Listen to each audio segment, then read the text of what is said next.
Dear students of class 9A and 9B, today's topic, the Cholas. Here there are some points mentioned in the board. Please look at it. Some points. Sources. First point, sources. Second point, literary and sources are of two types. Literary sources and archaeological sources. Sources are of two types, literary sources and archaeological sources. And next one, monuments, next temples, next social works, and next architecture. The Cholas established a strong empire in South India. In the history of India, the role of the Chola rulers is very important. Why? Because they not only established themselves to be successful rulers of India, but also proved that they were fond of establishing good architecture.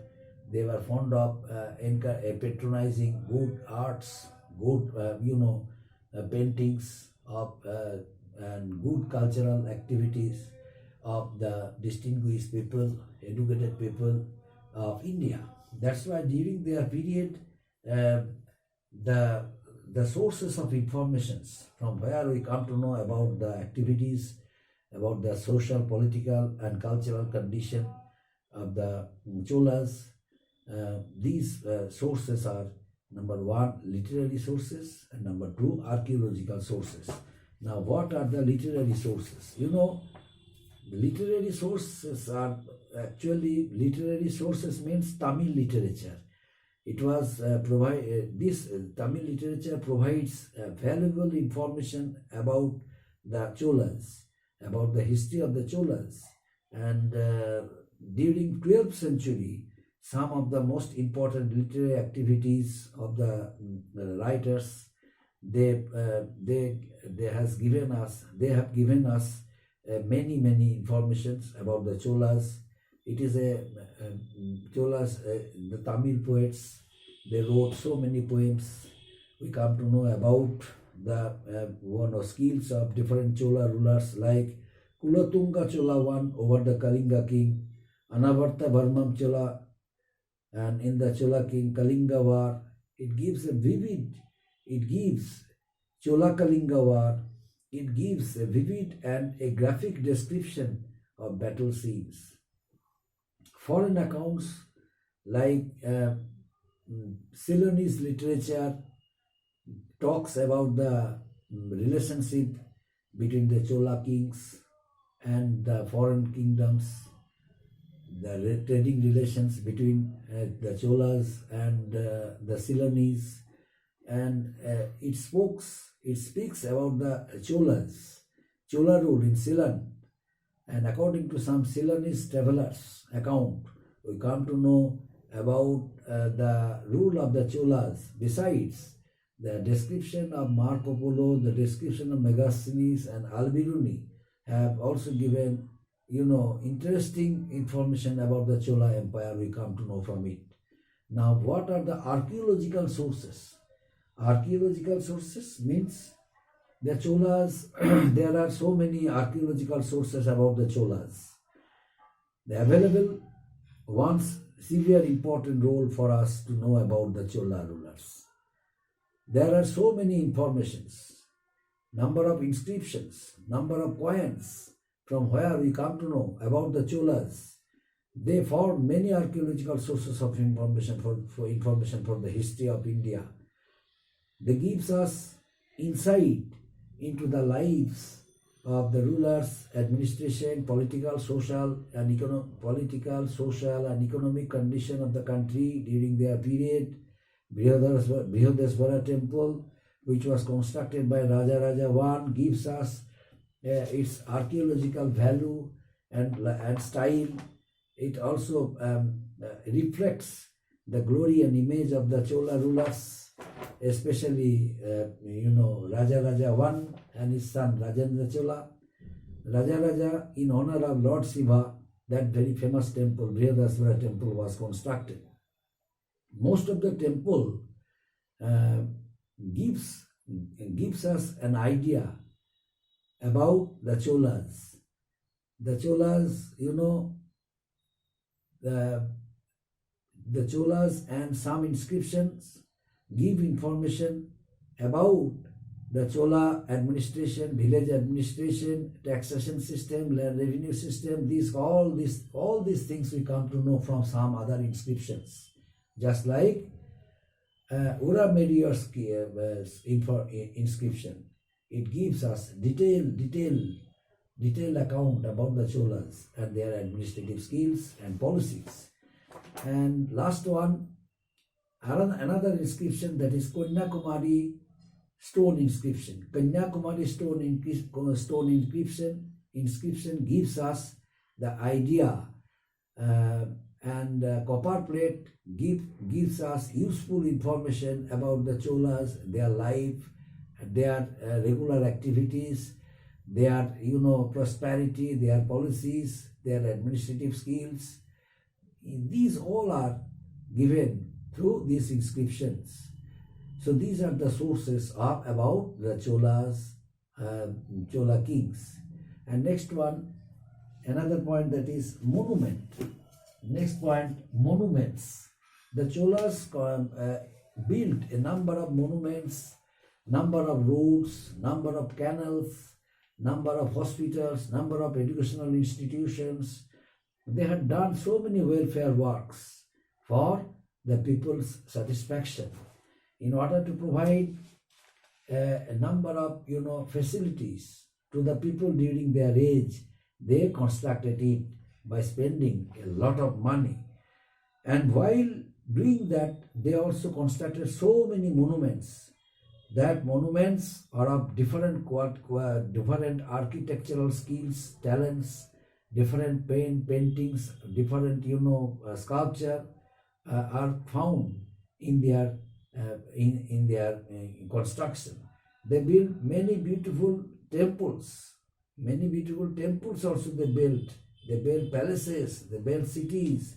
Majority of the Chola temples were built in the Dravidian style, and the Chola temple in the early period these were simple structures, but during the later period, under the Cholas, the temple became bigger in size. The main shrine of the temple was called Garbhagriha, where the image of God and goddesses were kept. This place is known as Garbhagriha. And there was gateway in front of the temple. This gateway is known as Gopuram, and the images were mainly built of bronze or stone. In front of the main shrine was the audience hall, which was constructed. This audience hall also is known as mandapa. This audience halls is constructed in order to allow the countrymen to attend religious ceremonies, religious meetings, and to gather there for hearing the views of the Chola kings. The entire temple structure is made of granite and consists of interconnected Nandi Mandapa style, and the temple's interior walls are decorated with magnificent sculptures and elaborate paintings. Besides, the temple temples attract millions of people of the world till today. Why? Because of its artistic style, because of its architecture, because of its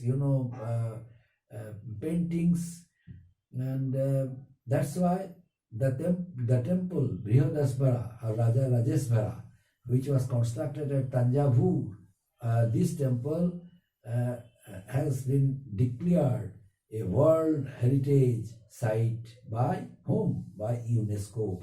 The Brihadasvara temple or Raja Rajesvara temple.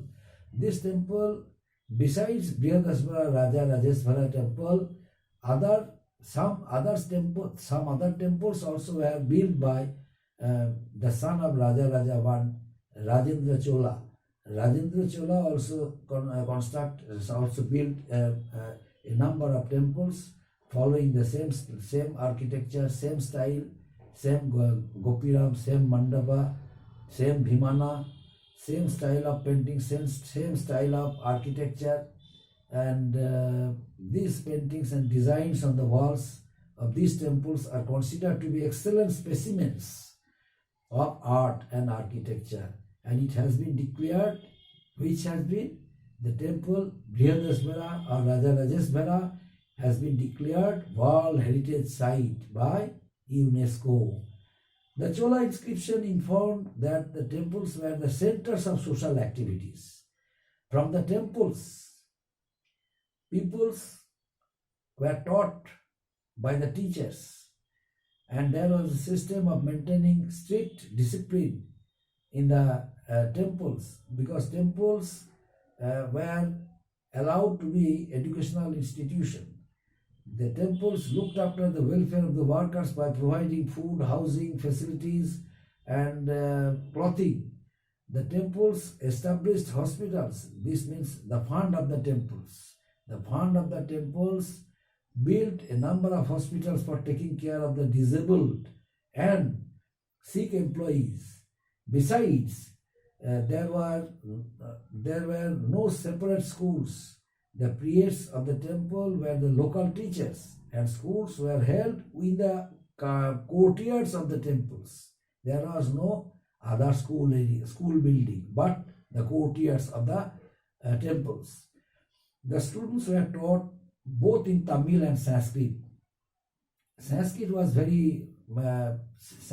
was too hard to learn, and that's why an alternative language also was given priority to be taught.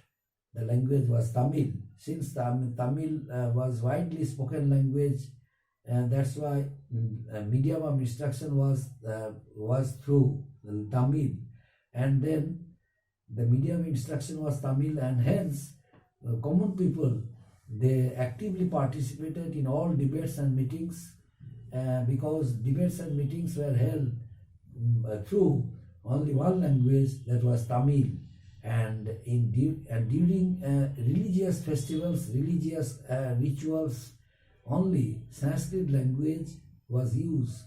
The Vedic mantras uttered, these all were of Sanskrit meaning.